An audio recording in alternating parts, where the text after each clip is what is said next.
શું નામ છે તમારું? રોશનબેન સલીમભાઈ. રોશનબેન સલીમભાઈ. સલીમભાઈ. કયું ગામ આવ્યું? ખારાગોટા ને સ્ટેશન ખારાખોટા. ચબુતરા. તમારા ઘર થી રહ્યા શું કામ કરે છે તમારા ઘરવાળા? માલગાડી ભરે, ખાટલા ભરે. હા હા.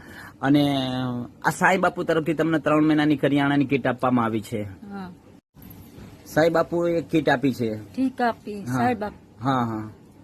આભાર. આભાર સાંઈ બાપુ નો આભાર.